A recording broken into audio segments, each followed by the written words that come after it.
first session, I went wrestling. My pants split all the way down the middle, and they just ripped and they were flapped open. I was so fat and athletic, I just split my pants. From that meeting at Treats where I was eating cookie dough in front of him telling I wanted to fight, he told me you have to pass your GCSEs to compete if you want to compete. So what makes you want to compete? I'm not afraid to say it. I was like really scared, you know, like that kind of really fight or flight feeling. It was the first time I kind of really experienced it, and my reaction was kind of more flight than fight. If I said that I want to compete every competition in the year, it's not going to be reasonable. So there's sacrifices. Well, she makes sacrifices for me, then I make sacrifices for her. So being married at a young age has kind of helped me align my life and focus my goals. And I guess that's why, you know, our dean teaches us to get married early. But it was a bit of a battle. Like, it wasn't like, oh, I proposed to her and we got married. Like, I had to convince her and her family. I mean, there is no such thing as the right woman. This is what Hamza was saying. I don't think marriage was created for the perfect two people. I think it was created for two people to perfect each other. Losing a fight, yeah, something happens in life. We got to lose at some stage, isn't it? How do you get up from that? Assalamu alaikum everyone, and welcome back to another episode of Cage Close. You're here with your host, Hamza Mirza. And this episode is sponsored by AWCI. Guys, check them out for all your commercial contracting needs, dry lining, steel framing, rendering, plastering. They're one of the fastest growing businesses in this region. Today's episode, we have Tarek back. Tarek enjoyed the last episode so much. You know, I think he might be a regular from now on. Yeah. And we have Kashaan Crusher Khan, who is Blackbeard's own homegrown fighter. Kashaan's been training at Blackbeard for a couple of years. He's a 2-promotion bantamweight champion. And, you know, one of the hardest working individuals in the gym. I've known him personally for a couple of years. We've trained a lot together. And yeah, you know, you guys need to watch out for him in the future as well. Today's episode is going to be a little bit different. I'm going to be handing the reins over to Tarek. And he's going to be hosting, actually. I think he's got some questions for me and Kash that, you know, maybe you guys will find beneficial. Yeah, I've got a few questions for you guys today. Yeah, we're going to mix it up for you. But to start off with, I'd just like to ask you both, where are you from? Give us a bit of a background, where are you from? Cool, so I'll start. So I mean, currently I live you know, about 15 minutes away from Reading, but I've been all over the place. My parents moved to England from Pakistan in 1997, a few months after I was born.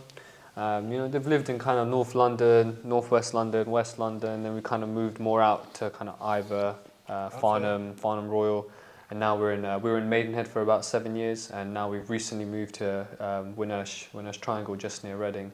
Okay, so were you born here then? Or No, I was born in Pakistan. Okay. Yeah, okay. I did actually. So I was born in Pakistan. We moved here, and then my family moved back for a little bit as well. You know, but they tried. You know, they came here. We were here for about 6-7 years. And then we moved back. So I went to school in Pakistan for about a year as well, which was an interesting experience. It was very character building. It's not like schools over here. So I did about a year in kind of DHA college in Karachi. So yeah, that's good. But then we came back here. So yeah, and then you got the like the Slough twang going on as well. Yeah. So that's good. Yeah. How about yourself? So myself, I'm born and raised in Slough. My story's not as exciting as Hamza's. I was just born and raised here, but my family is, some of my family's from Scotland, so I'm half Pakistani, half Scottish. Yeah, so growing up around that, I've got a bit of a twang in my accent. You just heard it then, didn't you? Yeah, sometimes you might hear it. A lot of people might say Birmingham, and you get lots of weird things. So for me, that's always the thing. But yeah, I'm born and raised Slough, always been living here. So how was it growing up in Slough then? What was it like? Just normal, everything was growing up in Slough. For me, the only thing I'd say was a little bit different was always getting asked where you're from because of the slight twinge in my accent. But Slough as a place is very nice. It's very community based. I mean, I'm sure you boys know that now being here. It's very tight. Everyone knows each other almost. It's a nice place, I'd say. Education's all right? Education was good, yeah. I didn't done well in my education. I'd say I was always education based at the start, especially. I really enjoyed school and being in school, and so I took advantage of it, and school was good. I went to school in Slough as well. I went to Burnham Grammar, so I pretty much spent most of my teenage years kind of in the Slough area. So yeah, Okay. you know, it was a fun experience. And what about socially growing up as well? What did you guys used to do there? Were you always into, you know, like the martial arts scene or? I kind of started martial arts, so I always wanted to do it when I was younger. I wanted to box or something like that, but my parents, they weren't too keen on it. So I played a lot of cricket when I was younger. Okay. Yeah, I played for school. I played for a couple of teams. I played at uni as well. I was reasonably well. I went to a few county trials, a little bit, you know, unsuccessful in those, but I really enjoyed it.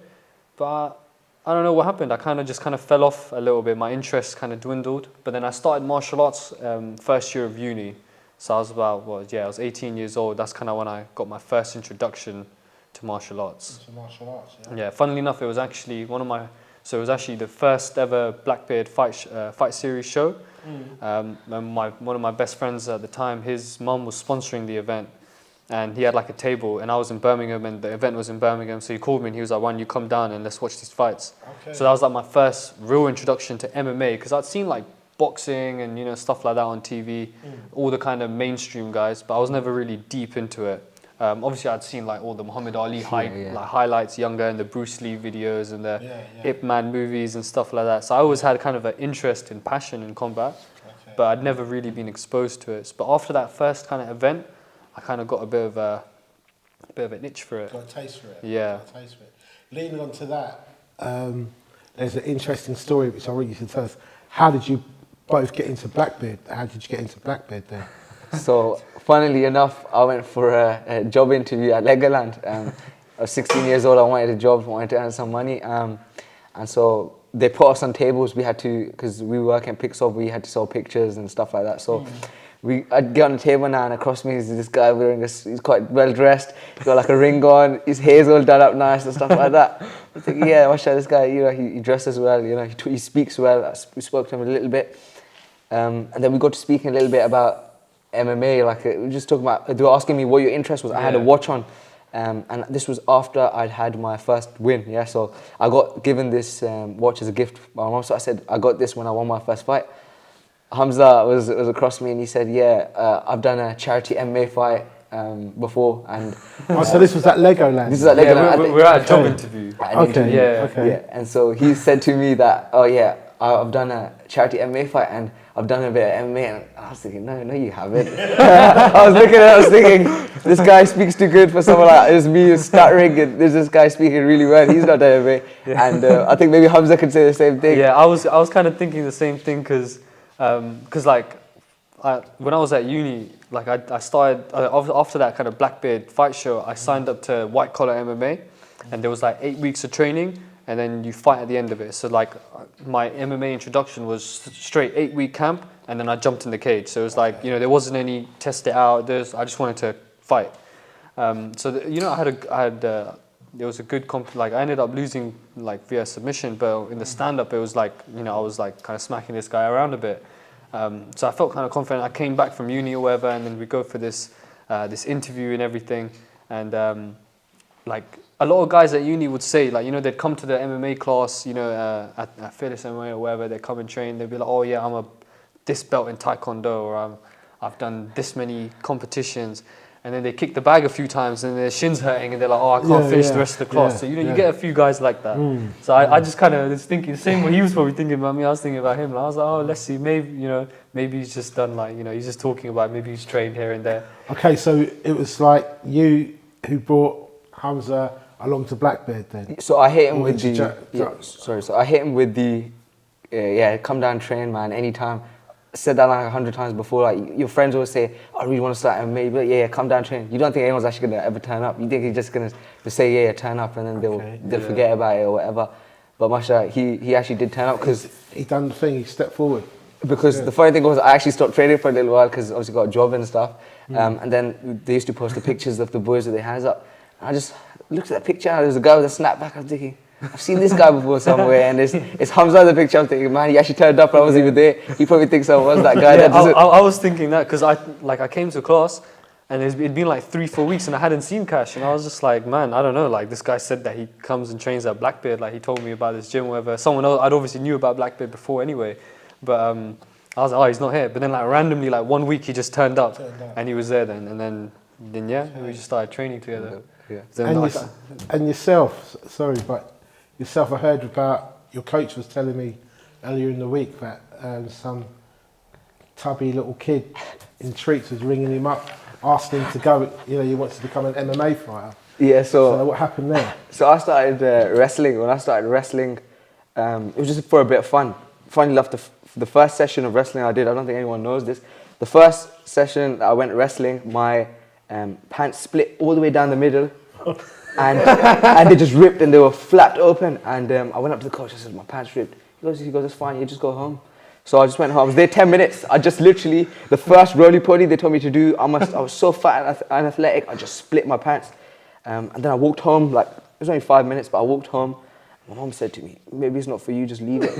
I said, "Okay, cool." And I didn't want to go back. My friend actually said to me, "You're going to come today?" And I just had something. I said, "You know what, I'll come again today." And I really enjoyed it. So that's when I started wrestling. And it was not long in, I think about 4 or 5 months into that. My uncle said to me, because this was, again, like Hamza said, I'd gone to BBFS and I'd seen a lot of Muhyiddin, Yahya, Imi. There was some of the boys fought there, really good. And was it the first BBFS event? Or? No, it was the one in Birmingham. I don't know if you Was that the first one, or the one in the restaurant, like that big restaurant? Badshah Palace, I think it was. Yeah. Oh, Badshah Palace. You were there as well? Yeah. So my uncle took me. My uncle bought me Blackbeard shirts and all this before I even joined Blackbeard. So I was like Blackbeard's biggest fan before I joined. But so Hamza, I watched that show and I really wanted to do MMA because I don't know what it was. Watching them walk out, people like high fiving them, all that stuff. The glory behind it, or the glory that you see there. I thought, man, that's amazing. So when my uncle said, "Oh, I'll take you to meet my mate. He's the head coach at Blackbeard," I thought, man, that's sick. I felt like I was meeting a celebrity. So I go treats all the time anyway. So I thought, okay, so we'll go treats. So we went to treats. Telling coach, I'm like, I really want to do MMA. He's like, "Yeah, how much you weigh?" I'm like, "Yeah, 78 kg. I'm like 5'7", 78 kilos. But everything, he's like, "Yeah, we'll get you on." He didn't discourage me once, say, "Oh, nah, maybe you should wait." You know, he said, yeah, we'll get you on. I don't think he actually believed 1 second of what I was saying. But Hamza, he encouraged me. And then that's how I met him. Now, from that meeting at Treats where I was eating cookie dough in front of him until I wanted to fight, he told me you have to pass your GCSEs to compete if you want to compete. But not just pass, you had to get grade good grades. Yeah, alhamdulillah. And before that wasn't really a massive concern. I was like, I'll pass my GCSEs, alhamdulillah. Naturally, I knew I'd be able to do it. But that gave me that little push. And alhamdulillah, the grades came. I was pestering coach, I think, for a little while before asking when the fight poster was going to come out, because I just wanted to see that poster, show my boys it, get a bit excited, get a bit gassed up. I was telling my boys all the time, I know the head coach at Blackbeard, they're like, "This guy's chatting rubbish." And I was just gassing myself up a bit. But so I passed my GCSEs. I did really well in them. But in that time then, I started training at Blackbeard. Only once a week, I think, was the submission grappling class. So soon after I was there, but only once a week, really. Okay. That's how I started at Blackbeard. So now you started, yeah. So you both got this thirst for fighting. So what makes you want to compete? What in the core of it? What gives you that motivation to every morning, every day, want to get into training and compete? For me, I'd say it was there'd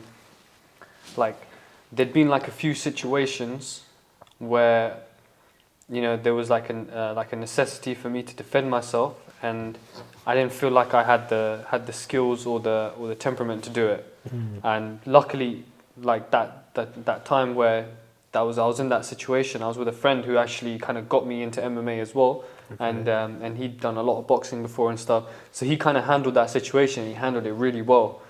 And I was just like, I'm not afraid to say it. I was really scared, that kind of really fight or flight feeling. It was the first time I kind of really experienced it. And my reaction was kind of more flight than fight. But luckily, obviously I was with this friend or whatever, and he handled it really well.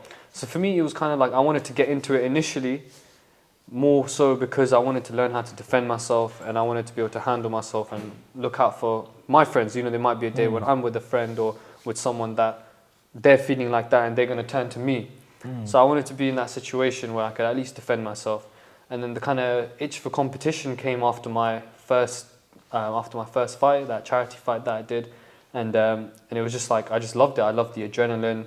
I loved the whole walking out, competing. It was just me and this one other person, and I learned a lot about myself in that moment. That when the cage gets locked, it's just you and another person. Like, are you gonna kind of wimp out of it, or are you gonna look for a way out, or are you gonna kind of dog it out? And I kind of felt that little bit of a dog inside. So I kind of like that as well. So I wanted to cultivate that a little bit.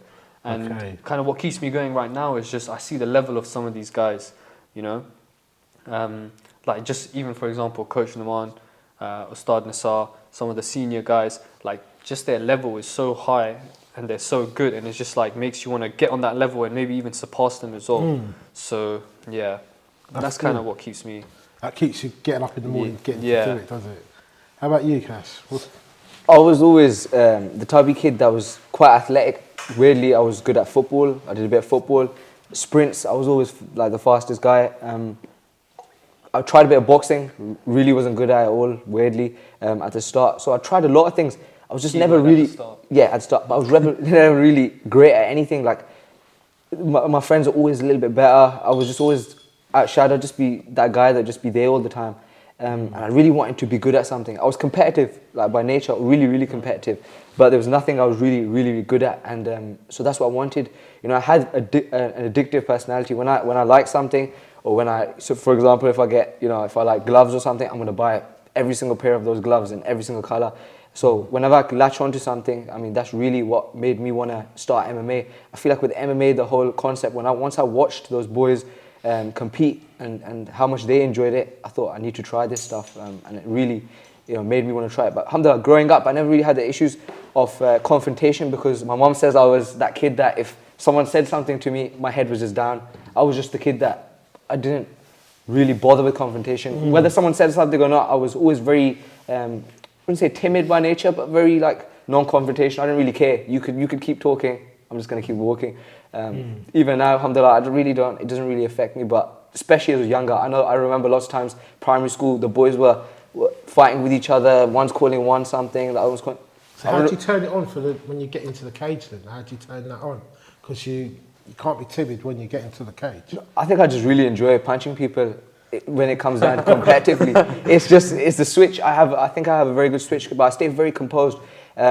Besides the nerves, like I said, it's not the person I'm scared of, nor the confrontation. I'm just relaxed, and I'd rather not be a part of it. So when it comes time for the confrontation, I think I'm quite relaxed, and I think that translates well into fighting. When you don't care too much, you don't have too much emotion. I think emotion can affect your performance really majorly.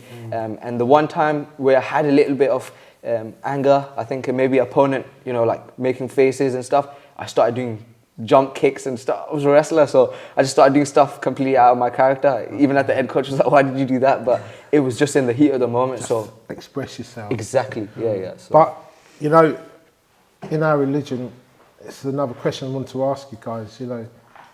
Punching. You said punching in the face. Yeah. Blackbeard. They've steered away from punching in the face, but obviously in the competition you guys are going for. Obviously, that's a part of the requirement of the game. Yeah. So how do you guys go along with that? I mean, Khabib, you've got boxers and that who are on their dean as well. They're aware of that. How do you not deal with that? I guess so. I didn't actually have this question. I kind of asked myself this question at one point. Like, is it permissible? And kind of, the reasoning behind it. I really like the way that Firas Sahabi broke it down.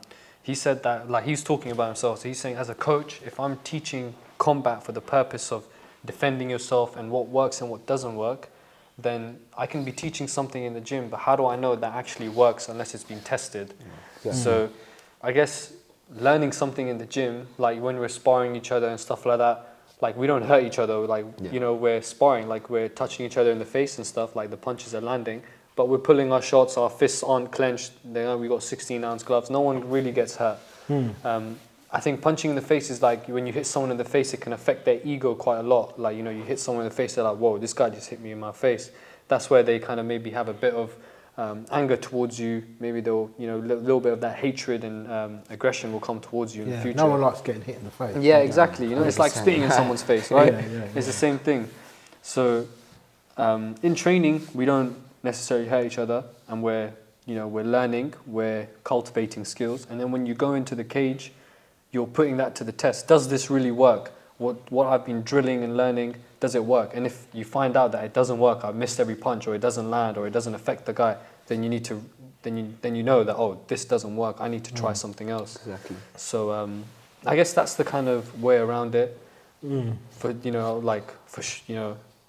don't have the perfect knowledge when it comes to that. But I guess in that intention, because there might come a day where I need to defend myself, and defending myself will mean that I need to punch someone in the face. But if I've never practiced it, trained it, or put it into tested it, does it actually work? Then I might be trying something that's gonna end up getting myself hurt. So if you approach it with that intention, I think it's good. But if your intention is that I love punching people in the face and I love hurting people, I'm gonna hurt all my sparring partners, then that's the wrong attitude. Okay. But in the competition side of it, obviously you got to punch. Are punching people in the face. Right? Yeah. So, how do you feel about that? I mean, like, obviously we have Khabib and other professionals who, got to the top of their game. They've had to go that way and do that. So, is it just like damage limitation? Is that what you just do? I mean, if you look at it, the guy across you, he's not gonna pull his punches back. He's not gonna give you an easy way out. This is just exact same as if you're applying it in practical real life. Someone's not gonna walk up to you, and if there's a confrontation, he's gonna give you a light tap and say, "Sorry, mate, I'm gonna pull my punches back." He's gonna hit you with everything he can, and you have to know the reality of that. So when you're stepping in that cage, it's a million times more dangerous than when you're applying it in a normal everyday situation, because that guy has trained for you, and now he wants to use what you do best against you to hurt you.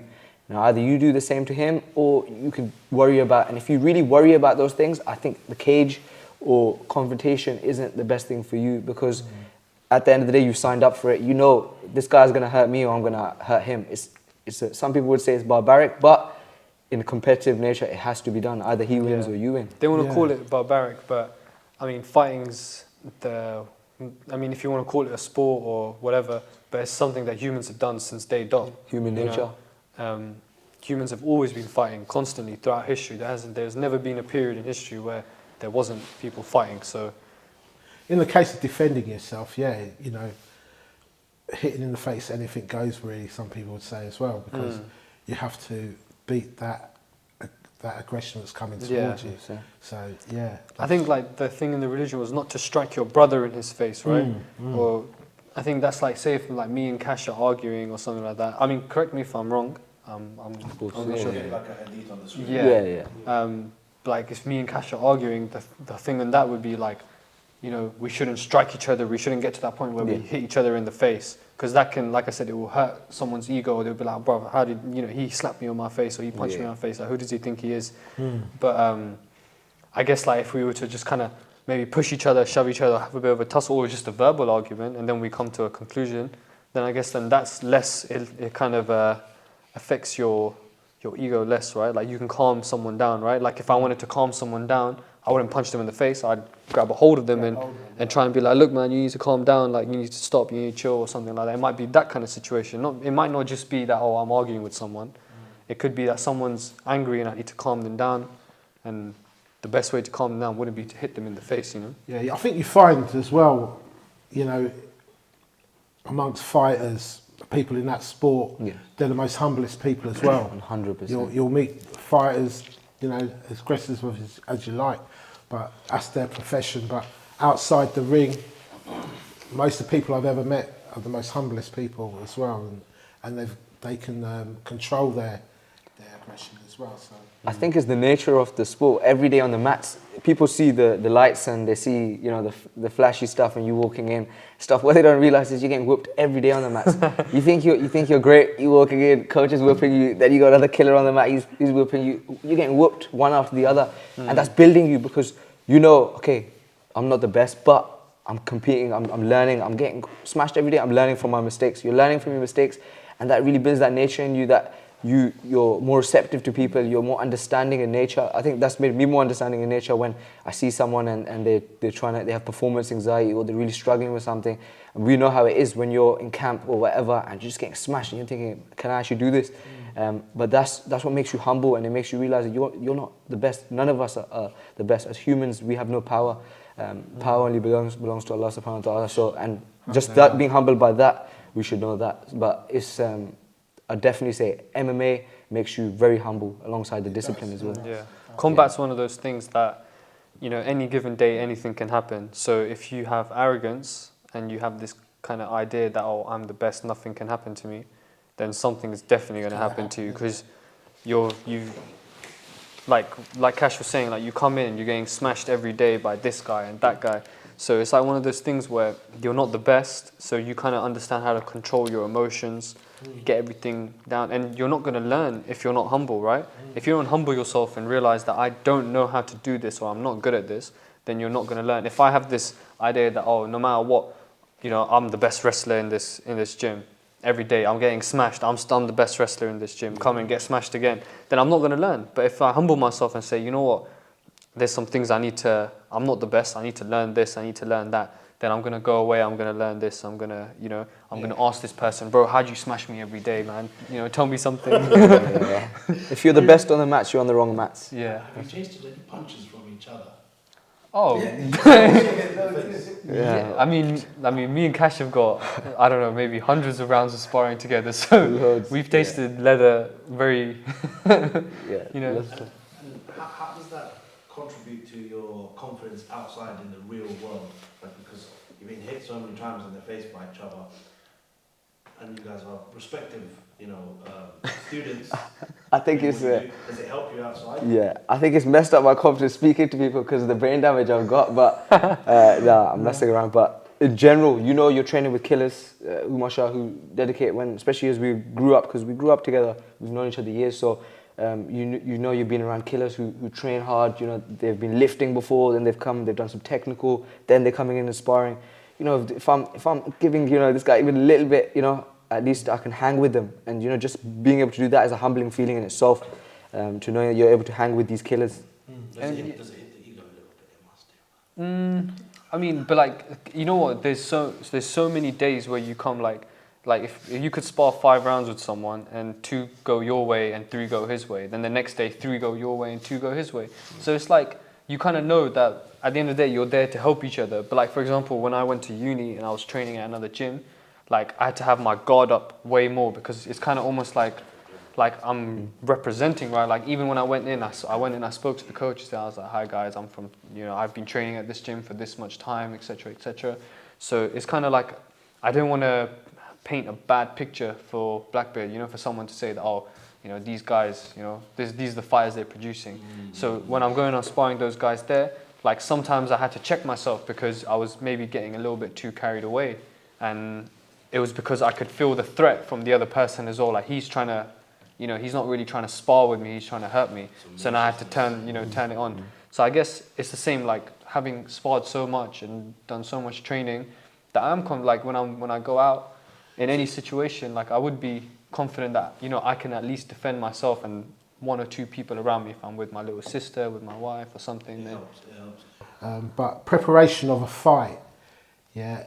How do you prepare as a fight, and how does your families deal with your preparation as well when you're fighting, when you're going into a fight? go on, I'll let you answer this one first. So my fight camps have been different from the first one to, I feel like I still haven't got it 100% right. They're very different. They always change. I've tried, you know, to start off with, it was like my fight camps were almost just my normal sessions. I was hitting maybe a strength and conditioning session here and there. It was just very limited to the amount of training. I wasn't doing much out of the mats. Then the second one, you made a change. They were changing it. Now slowly, Hamza, my last one, I was up at Fajr. I would do a crazy session, come home, sleep, come back, do a session, sleep, and then the third session. So this was, my aim of that was to really train like a professional and really start training. And from the start, from the get-go, Hamza, my mum supported me from day dot. And Hamza, I'm not married yet, but because I'm not married, I have none of that stuff. So I would get up, go train, come back, train, come back, train. My siblings were at school, so for me, really, it was, I'm home anyway. You know, I'll go train, get some sessions in. So I train, I've been training at Blackbeard, obviously, the last couple of years. Last fight camp, I really started training down at Apex, down with some of the boys there. I was introduced to them a little while ago. We trained with them a little bit before, and then I'd had one fight camp where I'd done just the sparring there. So I really started to add their sessions into my week as well, because a lot of them are professionals. They're at maybe like the top level of the game as well. So, and they really live the sport. They live the sport. You see that they've done 3-4 sessions in the day. The nutrition, you know, these guys walk around all year round. They're athletes. So on the sports side perspective, I really took from these guys. So to be alongside them, to train with them, to drill with them, and lots of new stuff that was coming into my game. I feel like it helped my game develop a lot. So I'll put a lot more time into that as well. Just really, as well as here with Coach Hamza, working with him. He's known me a long time, and he knows my base, the way I like to train. So adding some new things into my game, which again I used. So really getting those sessions where you're refining your skills and adding a little bit more. So every fight camp you're bringing something more to the table. So it's still a learning curve then. Every fight you're coming up to prepare, your preparation is still a learning curve. I think in this sport, till whether you're a black belt, a white belt, whatever, you're learning.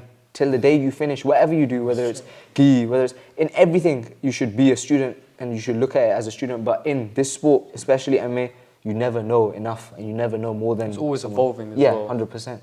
And your preparation, Hamza, is it the same? So, I mean, my preparation is always, so any time I've competed, except for the first time where I was at university. So I didn't really have kind of like any structure or anything. I was going to the classes and I was training there, and I was just training with my friend who was fighting on the same show as me. I was just kind of following his lead. I was doing my own strength and conditioning. I've been going to the gym, calisthenics. I was into calisthenics when I was younger. So I was doing all of that. But I was just kind of getting, you know, dipping my toes in it. Then the next time, kind of the next few times or whatever, it was like training here at Blackbeard. So I've always been working as well. Anytime I've competed, I've always had a full-time job as well. Okay. So I'm kind of managing it around that. So like, you know, sometimes I'd have to wake up before work, get my road work in, get my cardio in, some drills or something, shower up, get to work, finish work, come home, and then, you know, I got a little bit of time, and then I'm back in training. So how's your family deal with that, knowing that you're a young married man? So I mean, recently, how's that going? yeah. So I mean, I got married last year in July, and I've competed twice in 2 jiu-jitsu comps since then. I mean, what I found is MMA and kickboxing and stuff. Even though I enjoy it so much, anytime I wanted to compete in it, something would always kind of come up, or the door wouldn't be easy for me to kind of get through.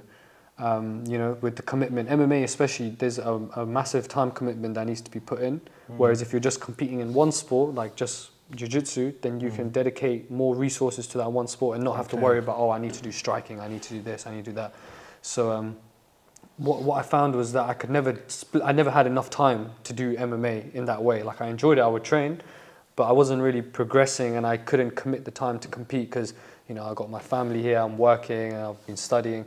But with recently, what I found is, okay, cool, I can do the jiu-jitsu, I can compete, but it does, like, you know, being married as well, like, you need to communicate. So I had to communicate with my wife and say that, look, I'm not going to be available these days, these are my training days, and, you know, I'm not going to be there. So, but if I have to communicate this with her, and, you know, I've had conversations where she knows how much this, you know, training means to me, what it does for my mental health, you know, how passionate I am about it. Alhamdulillah, she's very understanding as well. So I'm lucky in that sense. She supports me. You know, sometimes I bore her to death with talking about it. I know she's not probably listening, but you know, she's just kind of, yeah, oh, okay, yeah, well, sounds interesting. Mashallah, I mean, like, you know, our Dean encourages us to get married young as well. So yeah, you followed that part of the Dean and things like that. Yeah. How, I mean, do you get help? Is your wife understanding around, you know, your preparation cycles and things like that? So she understands kind of what's going on when I'm training. You know, we love to kind of, you know, maybe at night sit down, have some snacks, watch a movie. But like sometimes I can't have those snacks. So then you know, she knows that, all right, cool, let's not have the snacks today. And you know, sometimes I'm getting home from training 11:30. I need to have dinner, and then I need to shower, and then we got work the next day. So it's like, it's quite fast paced. So she understands. But then at the same time, if I said that I want to compete every competition in the year, it's not going to be reasonable, because then I can't dedicate any time to her. So it's not fair. So there's sacrifices as well. She makes sacrifices for me, then I make sacrifices for her. So after my last competition, I took 2 weeks off, you know, fattened up a little bit, spent time with the family. Sometimes when I'm not in camp for a comp, if she asks me to skip training, I'll skip training. Like, you know, it's just one of those things. I think it's a good thing myself. Mashallah, I think like when you look at all these, for instance, like professional footballers, they're all encouraged by their coaches and their managers, you know, get married. Yeah. Why? Because then, you know, you're focused on your sport, on your career, and everything like that, and you've got someone who's, you know, helping you succeed. Marriage will definitely focus, like doing. It will focus you, and it puts things into perspective. And I mean, being married at a young age has kind of helped me align my life and focus my goals, and it has given me kind of a path to kind of follow. And I guess that's why, you know, our dean teaches us to get married early. I knew my missus before, for like, you know, we were friends for a couple of years before we got married, and you know, I'd been in that kind of relationship where, you know, we're lying about things. I'm having to lie to my parents, and, you know, I'm meeting up with her here or there, going for dinner or something, and it, you know, it wasn't right. And I guess I made that decision that, you know what, I think it didn't feel right, and I had to make that decision that, you know what, the right way to do it is this way. Our religion allows for it, and it promotes this, so why shouldn't I?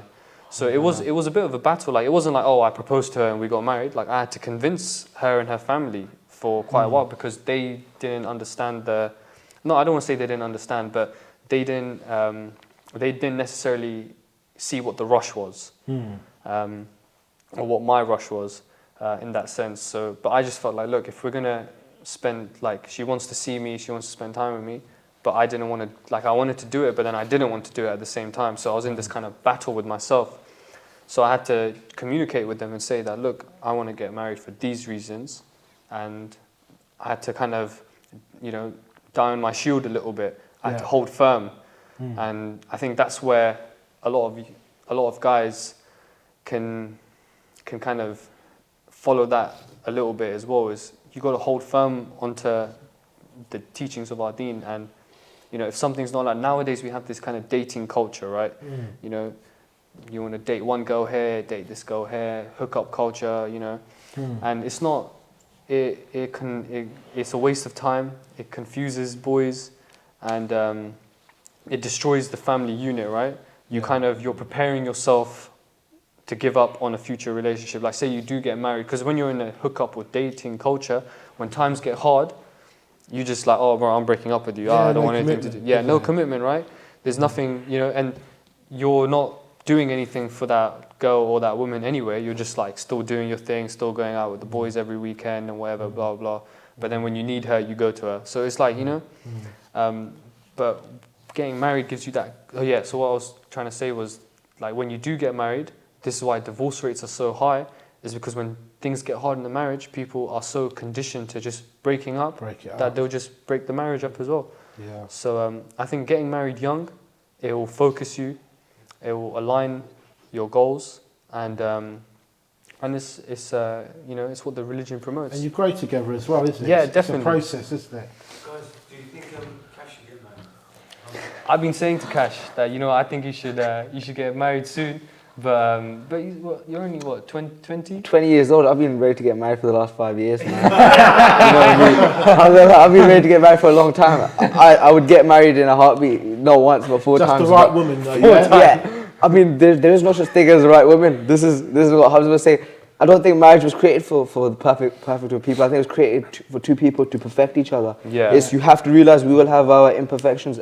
I'm not a married man, but I know that myself. I know that. Bruv, that is good what you're just saying there. Yeah. Hopefully that gets me a wife now. I think a few of us old boys will learn from that as well. No, because as men, we aren't understanding sometimes. So I understand, and in the sport I'm in right now, and with the time I have, you know, Hamza, I live in the gym. This is my home pretty much. So I don't think I could bring a wife in right now, and, you know, probably have to live in the gym if we did, but. I don't want to bring that in right now where I don't have that time. But inshallah, it's not something I'm looking at as a long time.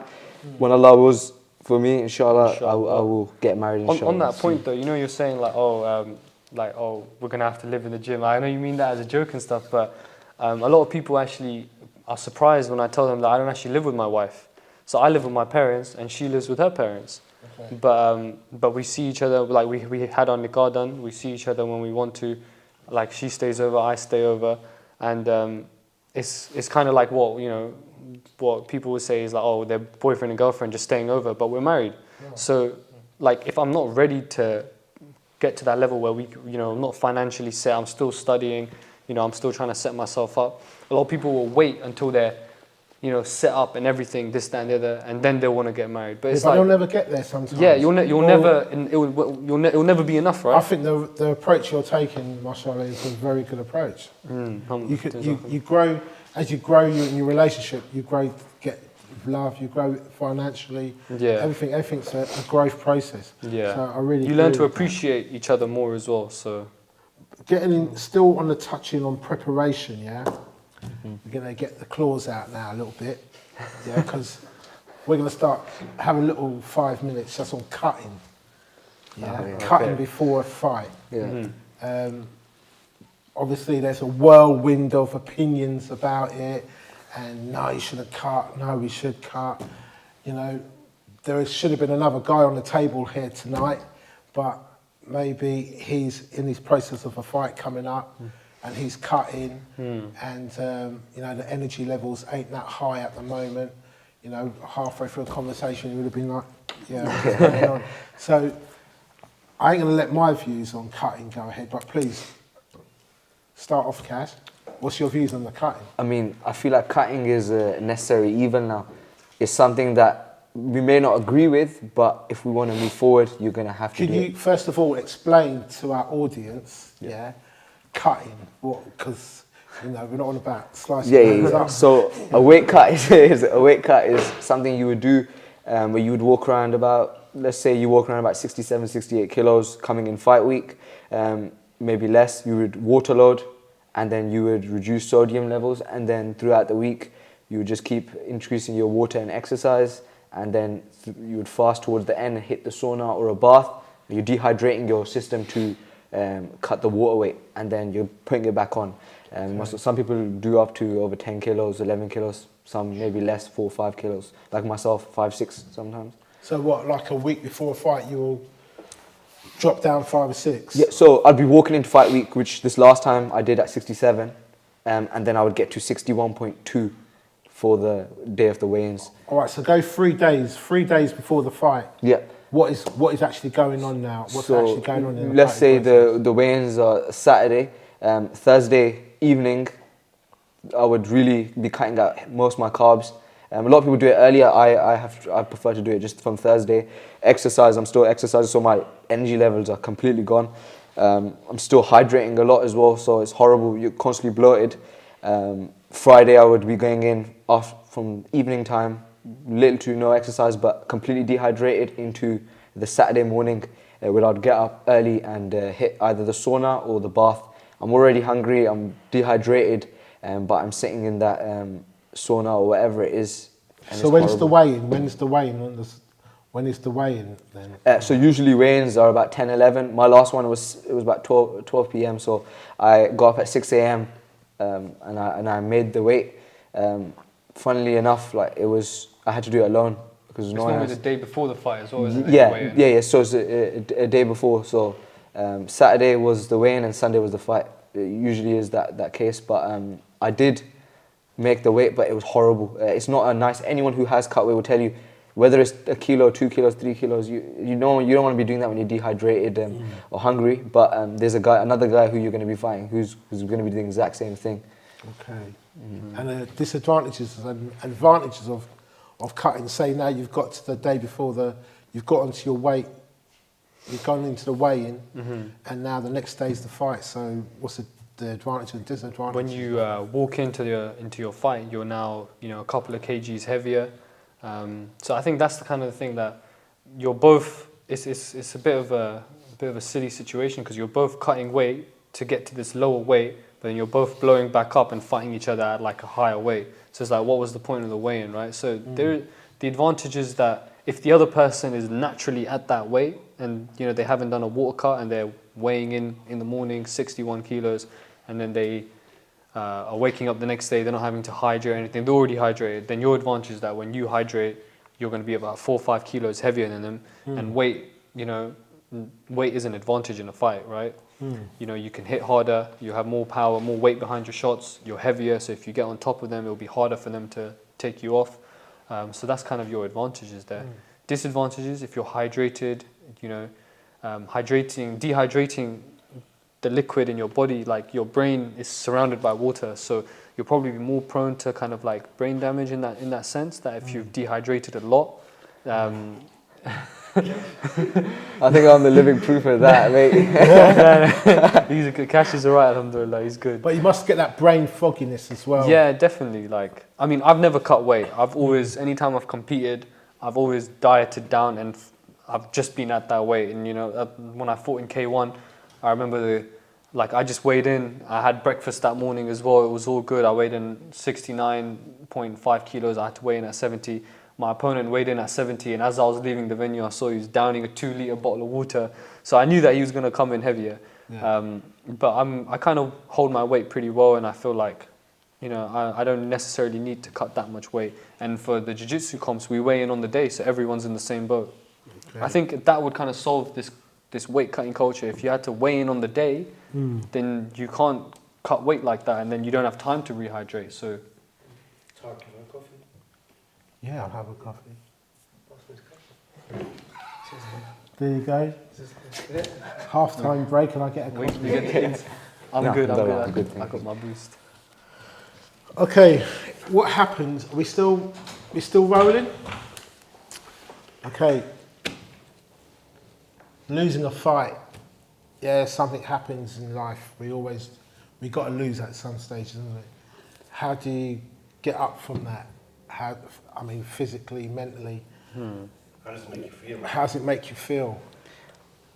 I think I'll be the first, not the first, I'll be one of many to say it is the most horrible feeling on earth. You feel like almost worthless at that time. You feel like I put all that work in to just come in to lose. And almost when they're putting that camera up and they're putting your opponent's hand up, there's a feeling inside, you can't explain it, but there's that feeling that you want to kill inside you. You just don't want that feeling to be there anymore. Very empty. And especially for, my first loss, Hamza, so going into that, I was undefeated, competed lots of times. That first loss I had, I didn't get over it for weeks. And I remember it was a message from someone. I don't want to put their good deed out there, but Hamza, they messaged me and said that it's nothing, it's a minor. Hamza, this is nothing. This is one day. Are you going to retire? I said, no, I'm not going to retire. I said, then the way you're crying about it, then get back in the gym. I was back in the gym the next day. But losses are a very, very difficult thing to process, especially when you put so much work in, so much effort. You've missed, so many events because you're like, nah, I've got training today. I've got this today. You're one focus. And when you lose, it almost just feels like you put all that work in for nothing at that time. It's a very difficult feeling. But like I said, it really took me to realize that whatever happens on that day, and this is one thing Coach says to us, that Allah has ordealed for us whatever way before we get into that position. So way before we even stepped in that cage, it was written already.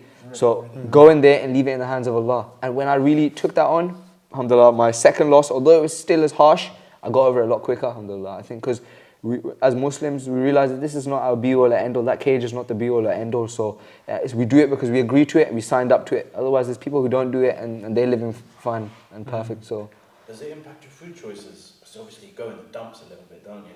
100%. I mean, regardless after a fight, you're going to go a bit ham. I think everyone in the gym knows about. Wait, whether you win or lose, you're going to go have that burger. I'm going to eat rubbish, guys. But I think you're eating rubbish in a bit more of like a sitting on the sofa, eating ice cream, a bit more upset, that type. But yeah, either way, you're going to have to eat because you've cut weight and done whatever. But yeah, I think it adds a little bit more of you don't enjoy it as much as you would when you win. It's part of building your character though when you lose. Definitely. It's about getting back up 100%. after that, isn't it? So Yeah.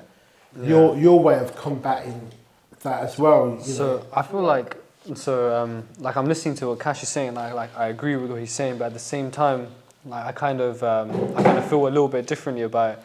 So like I said, I played a lot of cricket before, and cricket's one of those sports that no matter how good you are, you're only as good as the kind of the worst person on your team.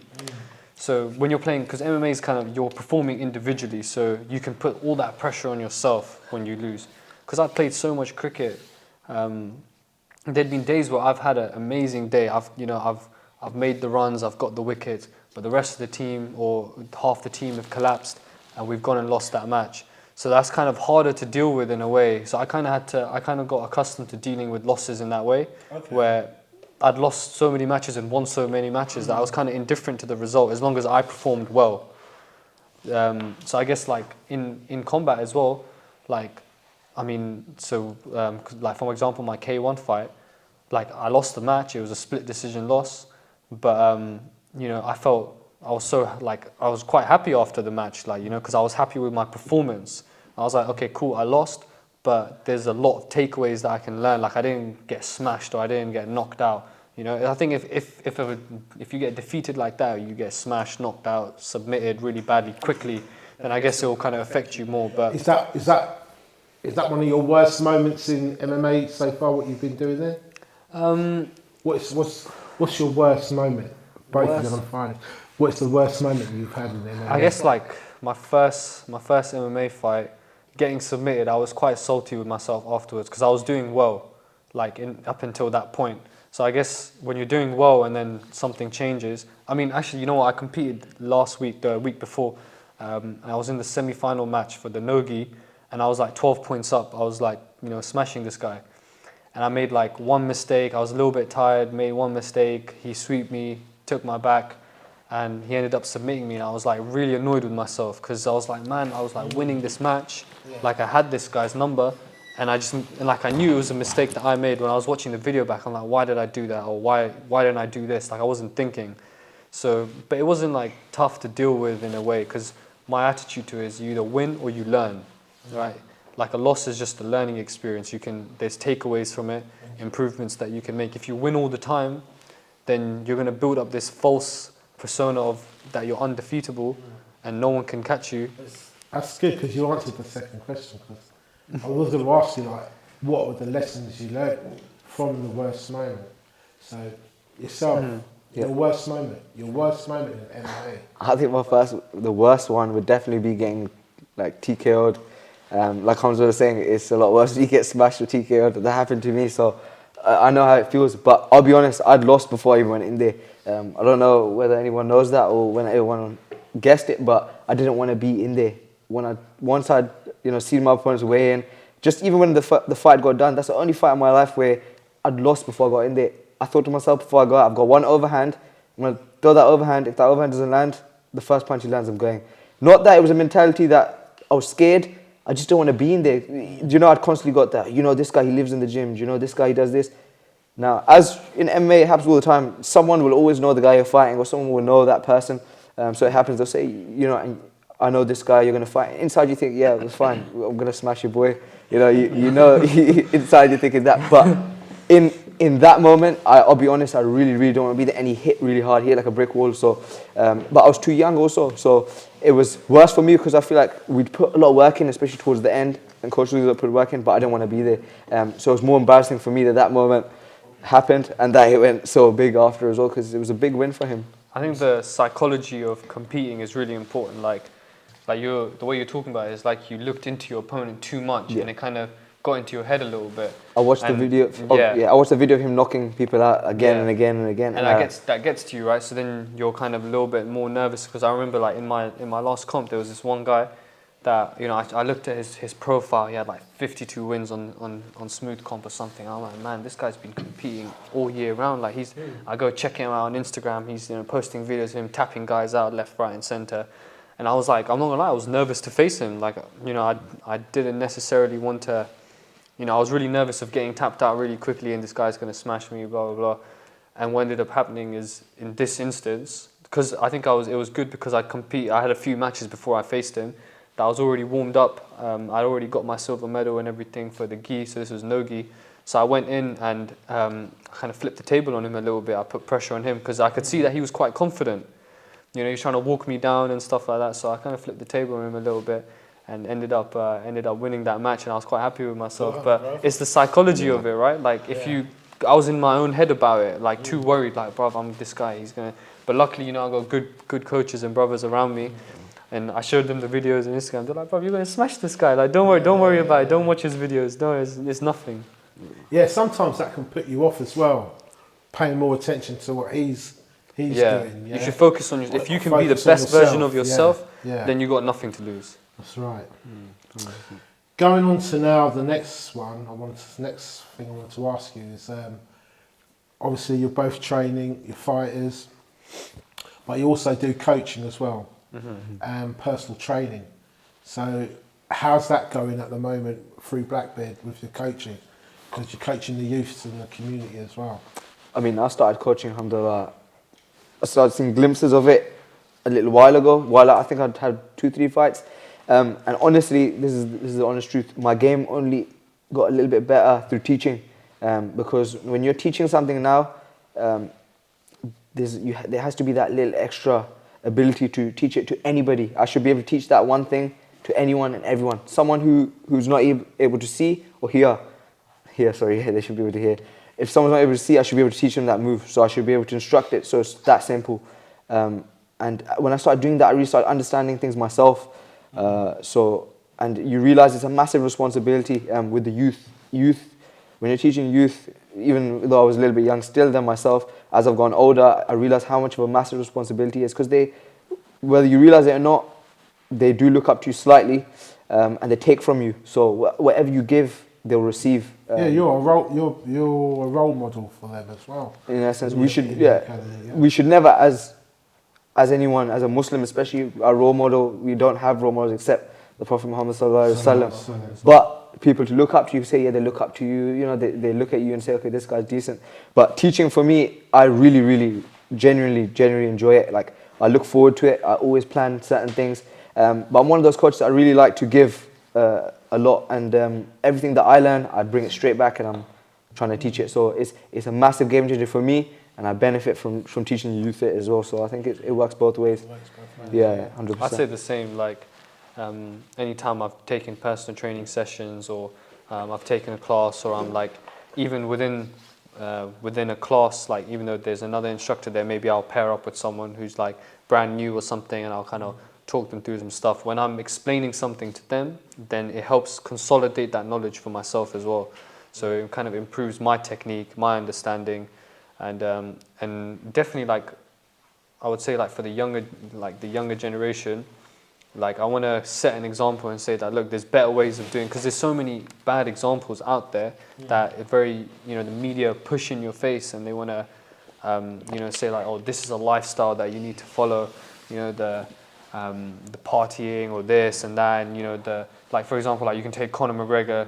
You know, I would say that he's a bad example because, you know, he's promoting, you know, all this drinking and this, that, and the partying on his Instagram, and all, you know, he's going to this club and that club, and then he's fighting, and he's, you know, he's saying all these, you know, rude things about his opponents, and like, it's not a good persona for people to follow. So especially for younger kids, then you want to kind of, and you know, young adults, you kind of want to show them that, look, there's a certain responsibility that comes with learning these skills. And I don't just want to teach you skills, I want to teach you maybe some good examples that I've learned from my elders, or life skills. Yeah, life skills. Life skills as well, yeah. Over the last 2 years, going on about your students now, we've had COVID, we've had that grey cloud of COVID over us. And the children have come back into the academy now. Obviously, what have you noticed? What effect has that had on the children over who you've been training now with the? So like over COVID, I would say that everyone, you know, they put on a few COVID pounds. Okay. Everyone got a little bit, you know, sluggish. Yeah, a little bit sluggish, stuff like that. I mean, I'm just thinking about, like, kind of more personal, like in my household and, like, you know, in my family and stuff like that. A lot of because I'm like one of the eldest cousins in my family, and I'm an older sibling as well. So like a lot of time in COVID was spent like on your phones and, you know, social media this, social media that, talking to this person. It's all like, you know, connected constantly. So I think that's one thing that affects your physical and mental health, right? Because you spend so much time hunched over your phone and texting and, you know, doing this, and your endorphin receptors are firing every time someone likes your thing. So when you come and train, like, you don't see a certain level of intensity from people, you know, they're distracted, or, you know, they got kind of this almost ADHD approach to training. They can't pay attention to what a coach is saying. They just want to spar, or they just want to do this, or they're just here because it sounds cool that I do MMA or something like that. So it's kind of like refocusing them a little bit. And even in my, like, kind of in my household as well, I want to try and refocus people. And like, these are reminders for myself as well. Like, I would say that during COVID, like, I'm guilty of this as well. I spent more time in front of screens and stuff like that, and it's not good. But then, you know, I have a kind of an addiction to training, I would say. So I was still training extremely hard during COVID. I was running, you know, coaching these. We organized 5Ks. We were waking up at 5 a.m. We were doing 5K runs every week. Okay. So we were still. I was so actually you're still trying to keep things motivated. Yeah. So still trying time. to do things. You know. This was all within COVID restrictions. We were all socially distanced in these 5K runs, just to let everyone know they were outdoors. So now, like a few months in, after COVID's like relaxed itself, how's the students reacting now to training? Have they got back onto point? I think I'm going to go back a little bit first onto the COVID. We had a joke that lockdown made us soft. It was making their brothers soft. Adults or boys, whatever. And one thing I really realized is that you lock in these youths in, you know, these young teen boys. You don't know what they do to themselves. You know, it's the truth. You lock anyone in, they're going mad. Energy. I was stuck in there. Everyone's back on the mats. Lots of testosterone lost. Everyone's all over the place. And you see, it made everyone really soft. You know, they think it's okay to just really come in. They got lazy, you know, slumped over. You know, they don't hold themselves in that same way. Although, you know, we were put in that situation that Allah Subhanahu wa Taala put us there. You know, increasing your worship, increasing your good deeds. You know, except there's a everyone lot of benefits. Yeah, there's so much benefits to it, which you could have. Some of us, this is a reminder to us. We could have realized it later. We could have realized it earlier. But as a 15-year-old, 16-year-old, you're not going to be sitting at home, you know, thinking about that. Especially nowadays, I look at it, maybe certain times you'd say that, but that's one thing I observed massively, that there was a lot of laziness, and in general, people's social abilities decreased a little bit I as think well. the whole country, the whole world got on that. Yeah, too much identity crisis. You see someone who's a really nice guy, and then, you know, he comes back out of lockdown, he's got chains on, and he wants to be a rapper or something. It gave people confidence to want to be something, which is always good to aspire to be something, but it gave people the ability to think that they could be something stupid, look up to idiots, and it gave the idiots more time to put things out. If you look at lockdown, this is when they're pushing out all the rubbish, because they know they're stuck at home anyway. They listen to it. Their parents aren't really going to give a crap about them at that time. And so when they came back, we're going back to when they were coming back, and that there was it was very bizarre for us ourselves. You know, maybe to other people they saw that as well. But I think personally, when they came back, it was very difficult. It's a battle, and it's very sad to see. And the way the direction that not only the youth were going, but the elders, you know, some people they just lost themselves, and that's why depression was such a massive thing, because you're locking yourself in there, but you have no focus. You don't have the deen. Some people are losing the deen. It could happen to the best of us, but this is why we see such a massive increase in depression in celebrities, and these guys that get to the top, their deen is there. You know, they want to become an actor, they want to become the top, they want to get to the top of the UFC, whatever. They make it there and they realize there's nothing there for them. A title isn't going to, you know, give you satisfaction, you know. There's only so many titles you're going to get, but when the dust has filled your lungs, what satisfaction is that going to do to you? So I think that was what I was seeing massively around there. That's good. That leads, like, now I was going to ask you another question. Your role models, Hamza. Who's your role models? So I mean, like I wanna give like the standard answer, which like every Muslim should give, is that your role model should be the Prophet sallallahu alaihi wasallam. So any situation that I'm in, or anything that I'm faced with in my life, and this hasn't always been the case. I don't want to make it out like I always do this. In a lot of scenarios, I don't. But like recently I've been trying to do it so that I was trying to think, what would the Prophet do in this situation? Or how would the Sahaba do in this situation? How would they tackle this situation? You know, how would they deal with it? Are they going to just give up, or are they going to do this, or are they going to be like, oh, it's too difficult for me, or it's too this for me, or too that for me, and find excuses? Like, one thing that I found, that when you look at the life of the Prophet and his companions, none of them gave excuses. You know, when times got hard, there wasn't any excuses like, oh, I can't do this or I can't do that. And nowadays, this is what I see. Like this, you know, when we're talking about men being men, we live in a generation where men are not being men, because a lot of men, you know, like we're saying, the brothers got soft over lockdown. I'm not specific about the brothers. I'm just saying in general. Alhamdulillah, the brothers are not soft. You know, but a lot of men are not. They're not manly anymore. So nowadays you can't. There's not a lot of role models in today's society for you to be like, oh, I want to, you know, this guy. Look, I mean, I guess you can. I can say, like, for example, Khabib. I wouldn't say he's a role model in my eyes, but he's a good example. I feel like he's a good example that you can take from him. But his role model is the Prophet sallallahu alaihi wasallam. So at the end of the day, if you're doing something that he's doing, he's not doing it on his own accord. He's doing it because he learnt it. There's many people in, you know, in the sporting world, in just the normal day of events, you know, are inspired and follow the Prophet Muhammad as a role model. But like you said, like Khabib and Muhammad Ali, other influential people in the past, which has given us a bit of a light.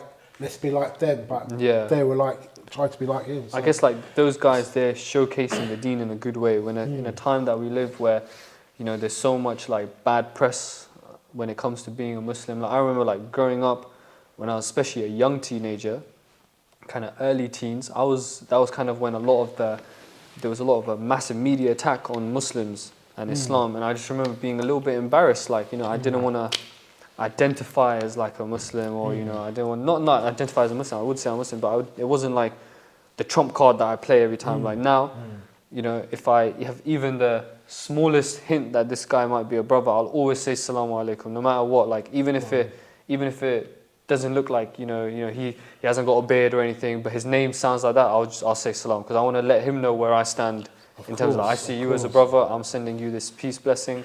And you're reviving a sunnah as well. Yeah. You know?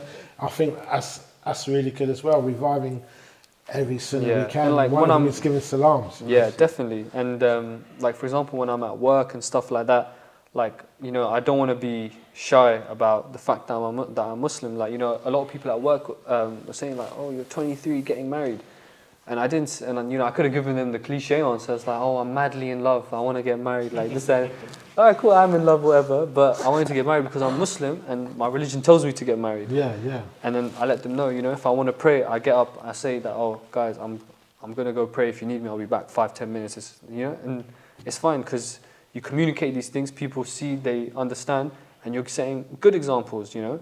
So I say for role models, just look at the life of the Prophet. No one went through more tribulation and tests than the Prophet sallallahu alaihi wasallam, and he didn't give any excuses. So I think that's one thing that a lot of men can benefit from nowadays. Yeah, I think there's a big change happening now where in society men are trying to claim back the manhood. Yeah, I think it's stripped from us. It has been. I think it's been purposely done. There's been a war against men over the last. It might be a bit controversial, I'm saying it, but yeah. I think you know, we have to find that balance again now. So I mean, there's this interesting YouTuber that I listen to. He's Orthodox Christian, but obviously it's an Abrahamic religion, so there are some similarities. But he's very woke in the sense that the way he talks about kind of the agenda of how things go around, and he was just saying that, you know, if there's an attack on men and fathers and stuff like that, I think we brushed over this previously in our last podcast. That if you remove the father figure or you remove the manly figure from people's lives, then it kind of starts breaking the household down.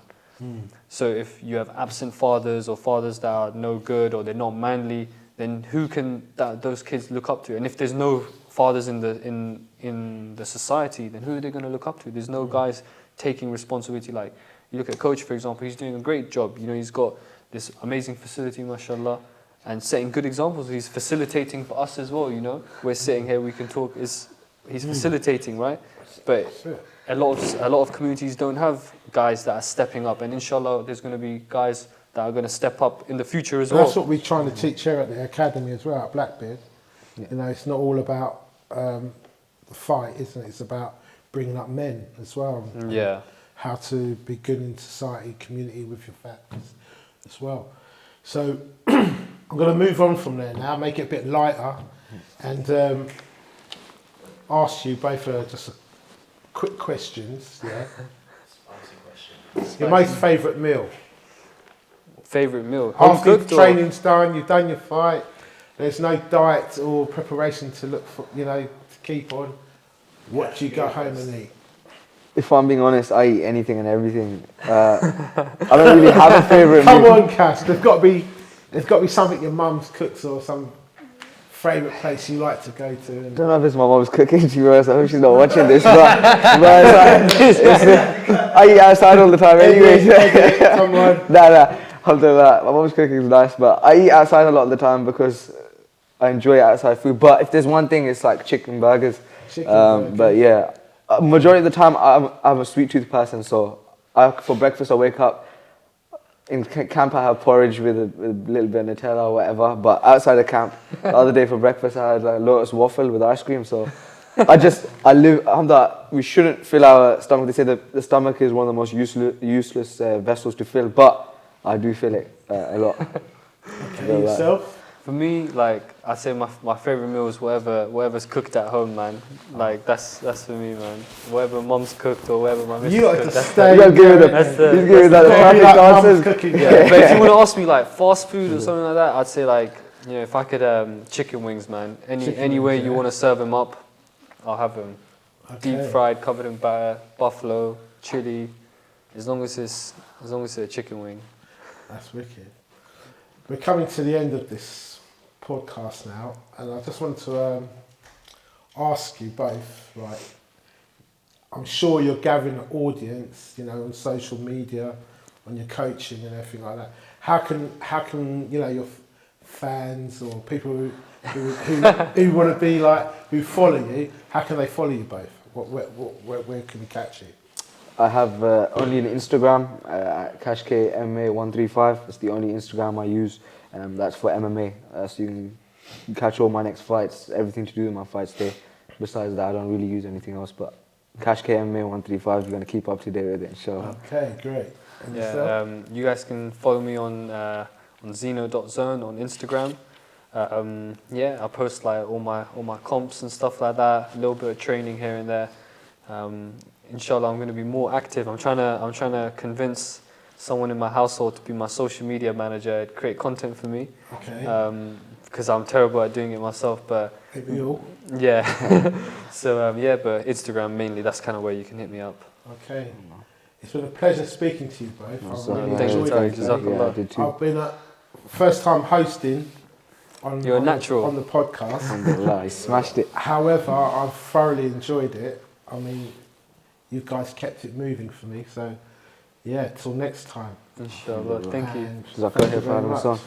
Thank you so much. It was a pleasure. Assalamu alaikum. Wa alaikum salam.